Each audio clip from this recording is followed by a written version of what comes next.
那要不要再去碧游宫拜访呢？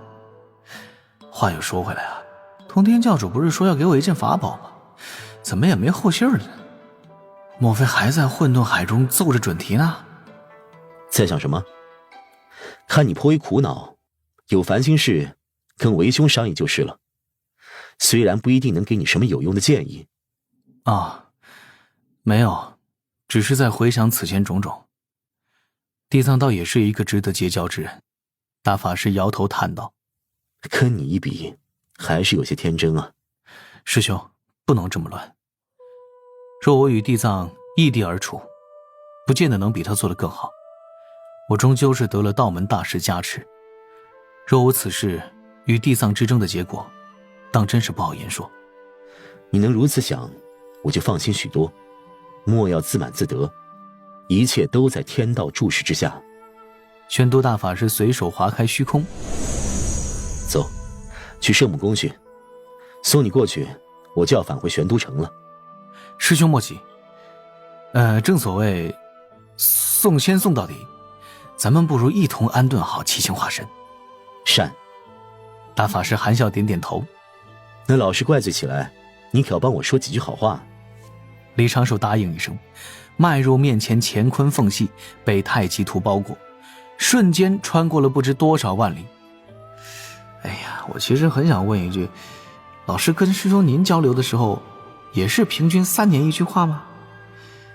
但是考虑到奇阳至宝在这儿，不一定谁就去找老师打个小报告呢，说我们大小徒弟背后暗戳戳的说圣人不善言辞，那就十分不美了。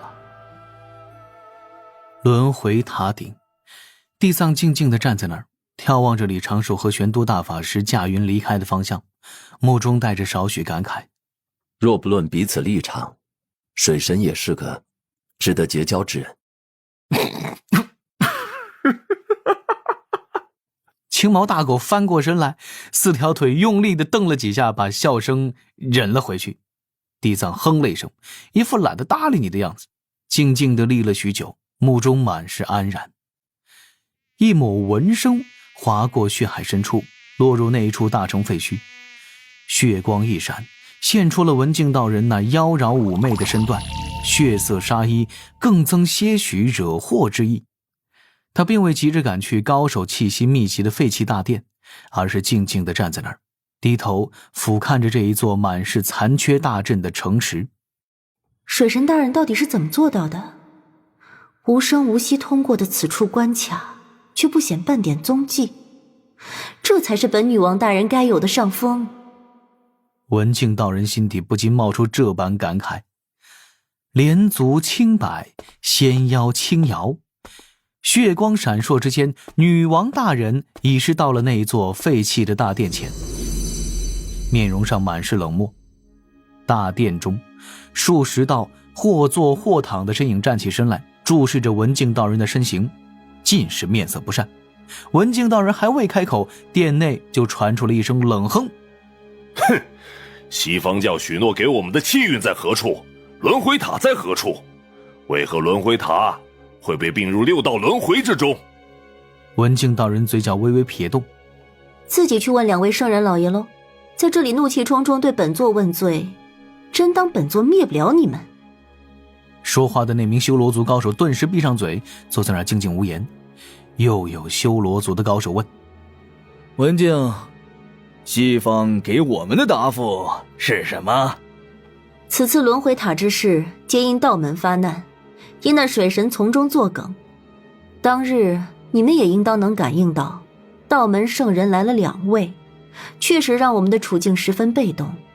不过各位放心就是，而今大圣人老爷的弟子地藏已成为轮回塔主，有这份气运支撑，西方教距离大兴已经不远，到时自不会亏待各位，该给修罗族的地位名望自会如数兑现。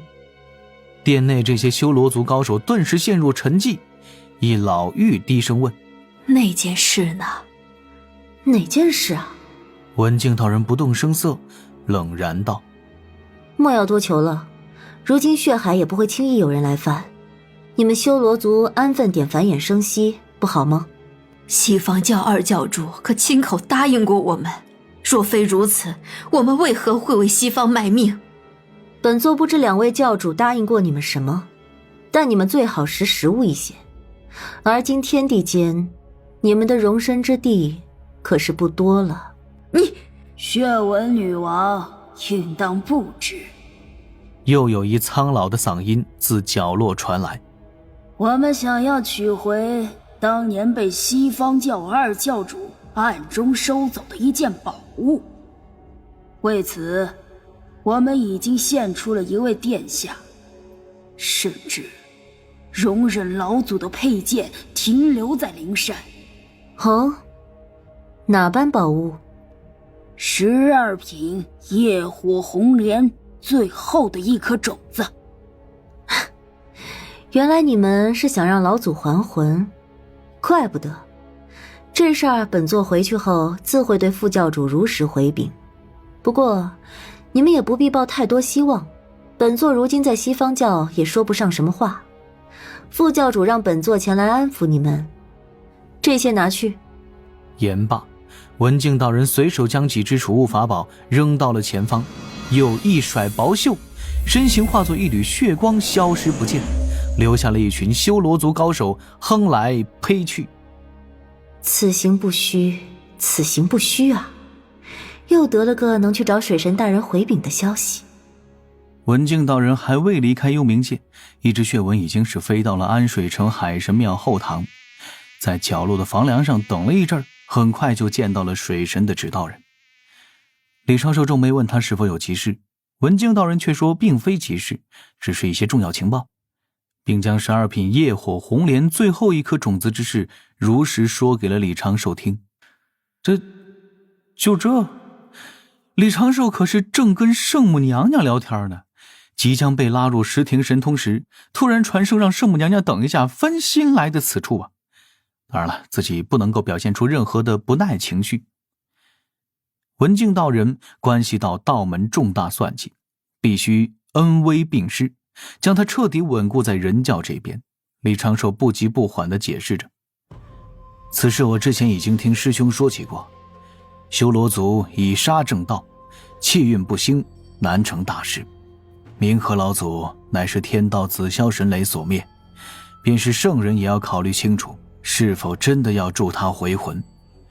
你不必为此事就单独跑一趟，还是要小心谨慎，以掩藏自身为主。大人，属下到底要隐藏到哪般时候，又要做什么？李长寿微微一笑，淡然道：时机到了，你自会知晓，我不会亏待你就是。谢大人。文静道人如是应着，心底却略微有些没底。水神的算计他已经见到了太多次，几乎每次都是无比的周全，布局深远。他早已成为水神某个算计中的一环，文静道人这一点自知还是有的。但是水神大人在算计什么，文静着实是不明。总不可能让他去盯一下西方圣人老爷的脸皮吧？那他可盯不透啊。既然来了，你这血纹就躲在此间。玄都师兄昨日刚刚回了这一片天地，你想不想见？文静的血纹瞬间化作了一道虚影，满是期待地看着李长寿，原本妖娆的面容也因激动增了几分红晕，又多了几分女子的娇羞。你且在此地找一个活物依附，记得不要是人族。稍后我与师兄做完了正事，自会请师兄过来坐坐。多谢大人成全，多谢大人成全。这虚影连连欠身，还忍不住抬手捂住嘴角，娇嗔道：这一时说的奴家还有些害羞了呢。感动的眼泪记得往肚子里面流，可莫要洒出来了。是，奴家遵命。这一句指导人回地下指导人库，李长寿也在暗中盯着文静，发现他附身在了一只小花猫的身上，这才放心地将心神回归本体。圣母宫圣母殿内，李长寿睁眼看向前方，见到了几位美丽仙子在表演剑舞。身旁大法师饶有兴致地欣赏着，随口拿起一些外面难寻的鲜果就往嘴巴里面送。李长寿心底突然就泛起了3个字：没事啦。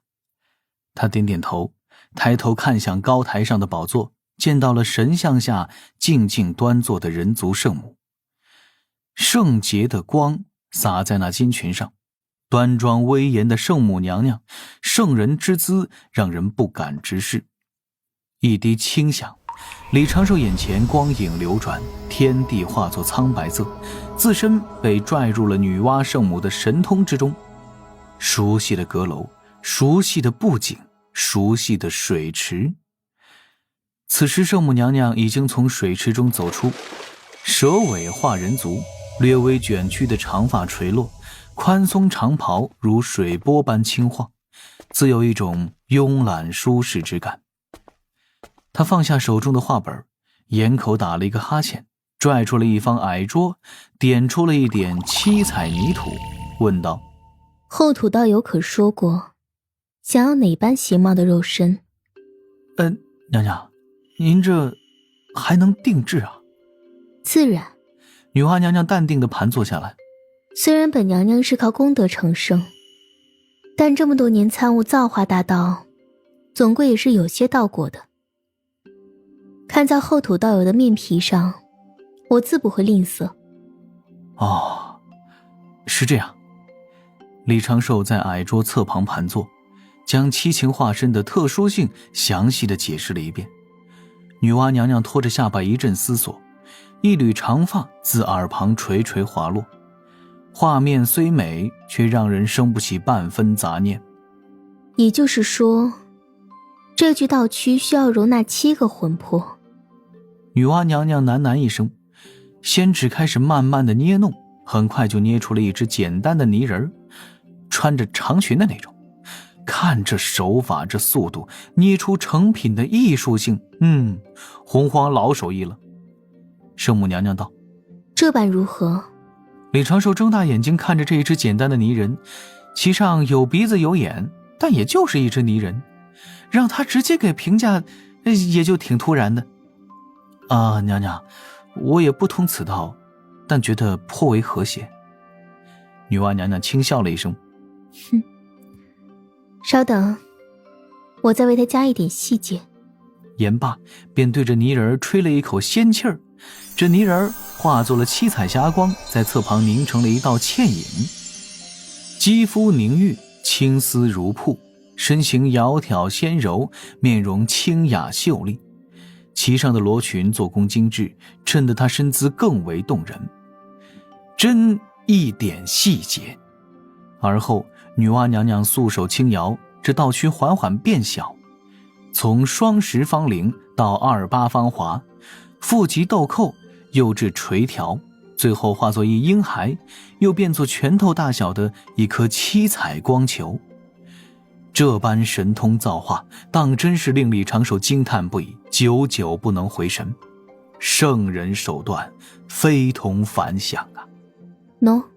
女娲娘娘将光球引来，放在李长寿的手中。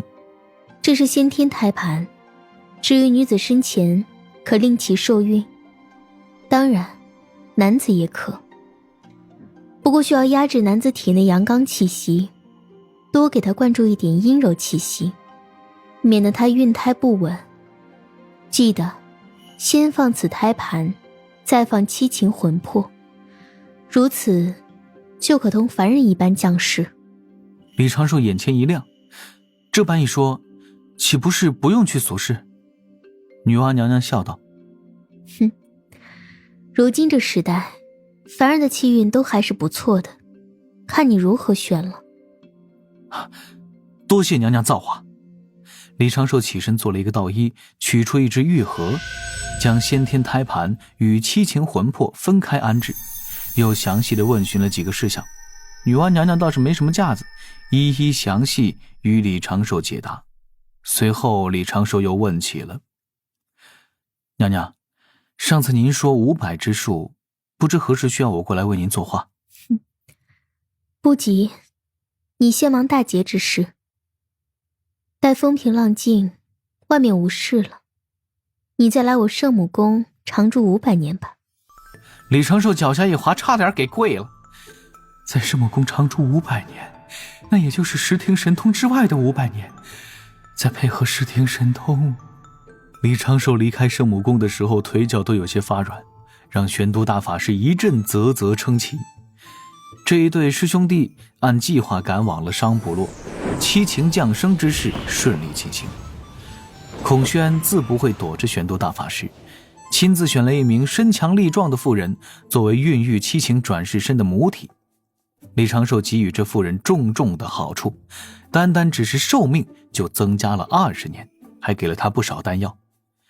因为后土娘娘辈分太高，七情保留原本记忆，落地的女婴不可称这位妇人为母，这让李长寿觉得颇为愧疚，也就顺手给这位心善的妇人增加了一点福缘气运，后几世都是享福的命。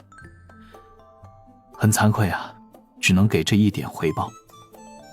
安置好这妇人，李长寿留下了2个正常军团编制的指道人军团，在地下悄悄躲藏，天道之力也笼罩在这妇人的身上。显然天道也要给后土娘娘几分薄面。玄都大法师表达离意，李长寿便说：师兄弟2人常年未见，我的本体稍后也很难出关，不如去喝一杯再分别。大法师自是无比乐意，只要李长寿有足够多的理由挽留他，他不回去都没事。但当玄都大法师划开乾坤，凭太极图直接回返安水城海神庙后院时，孔宣不知怎么也向前半步，言道：我可否一同前去？同去？李长寿不由皱眉，那边可是还有另外一位嫂夫人的，不是，准嫂夫人在啊。大法师温声道：一同来便是，长庚可是有门好手艺。言罢，头也不回就穿过了乾坤缝隙。孔宣似是稍微松了一口气，已然是迈步跟随，唰的一声就消失不见了。李长寿满头的问号和感叹号。